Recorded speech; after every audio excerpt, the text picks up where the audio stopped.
നിയമസഭാ സ്പീക്കർ എന്ന് പറയുന്നത് വളരെ അപകടകരമായ ഒരു പദവിയാണ്.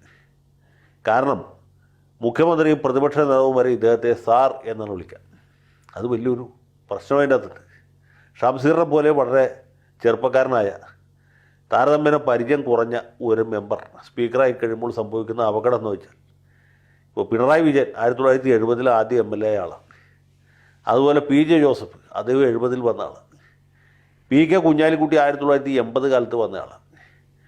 പിന്നെ തിരുവഞ്ചൂർ രാധാകൃഷ്ണൻ പോലെ ഉള്ള മെമ്പർമാർ, ഇവരൊക്കെ എത്രയോ കൊല്ലമായിട്ട് ഈ സംവിധാനത്തിൻ്റെ ഭാഗമാണ്. വന്ന അന്ന് മുതൽക്ക് ആ സ്ഥാനത്ത് ചടഞ്ഞുകൂടിയിരിക്കുന്ന ആൾക്കാരുണ്ട്. ഇപ്പോൾ ഉമ്മൻചാണ്ടി 1970 ജയിച്ചിട്ട് മരിക്കുന്നവരെ MLA. ഉമ്മൻചാണ്ടി നിയമസഭയിൽ വരുമ്പോൾ സ്പീക്കറായിട്ടിരിക്കുന്ന രാജേഷാണെങ്കിൽ രാജേഷിനെ, അല്ല ഷംസീറാണെങ്കിൽ ഷംസീറിനെ സാർ എന്നാണ് വിളിക്കുന്നത്. അപ്പോൾ ഇത് കേൾക്കുമ്പോൾ നമ്മളെ വിളിക്കുന്നത് നമ്മളോടുള്ള ബഹുമാനം കൊണ്ടല്ല, നമ്മളിരിക്കുന്ന കസേരയോടുള്ള ബഹുമാനം കൊണ്ടാണ് എന്ന് തിരിച്ചറിഞ്ഞില്ലെങ്കിൽ കുഴപ്പമെന്ന് വെച്ചാൽ, ഈ സാർ എന്ന് വിളിക്കുന്നത് എന്നെയാണ് എന്ന് വിചാരിച്ച് ഈ സ്പീക്കർ സ്ഥാനത്തിരിക്കുന്നയാൾ വല്ലാതെ നെഗളിക്കും. ഈ നെഗളിപ്പ് രാജേഷിന് ഒരു പരിധി വരെ ഉണ്ടായിരുന്നു. ഷംസീറിനേക്കാൾ കൂടുതലായിട്ടുണ്ട്.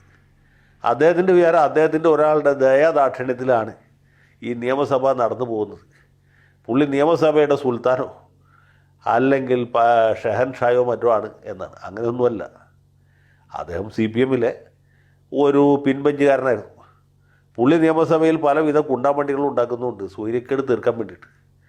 ഏറ്റവും വികൃതിക്കാരനായ കുട്ടിയെ ക്ലാസ്സിൽ മോണിറ്ററാക്കുന്ന പോലെ പിണറായി സഖാവും ഗോവിന്ദൻ മാഷും കൂടി ചേർന്ന് സ്പീക്കറാക്കി ഇരുത്തിയതാണ്. പിന്നെ പുള്ളിക്ക് അവിടെ ഒരു കുണ്ടാമണ്ടി കാണിക്കാൻ പറ്റുമല്ലോ.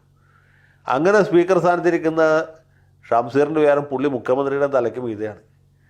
പാർട്ടി സെക്രട്ടറിയായ ഗോവിന്ദൻ മാഷ് സഭയിൽ വരുമ്പോൾ പുള്ളിക്കും തലയ്ക്ക് മീതെയാണ്. അവിടെയുള്ള സീനിയറായിട്ടുള്ള കുഞ്ഞാലിക്കുട്ടിയെ പോലെ, PJ ജോസഫിനെ പോലെ, തിരുവഞ്ചൂർ രാധാകൃഷ്ണൻ പോലെ, രമേശ് ചെന്നിത്തല പോലെയുള്ള ആളുകളുടെ, പ്രതിപക്ഷ നേതാവ് VD സതീശൻ്റെ ഒക്കെ മീതെ ഇരിക്കുന്ന ഒരാളാണ് ഞാൻ. എൻ്റെ കൽപ്പനകൾ കല്ലെ പുലർക്കുന്നതാണ് എന്നൊക്കെയാണ്. കൂടുതൽ വാർത്തകളും വിശേഷങ്ങളും നിങ്ങളിലേക്ക് എത്താൻ ABC മലയാളം സബ്സ്ക്രൈബ് ചെയ്യുക, ബെൽ ബട്ടണും അമർത്തുക.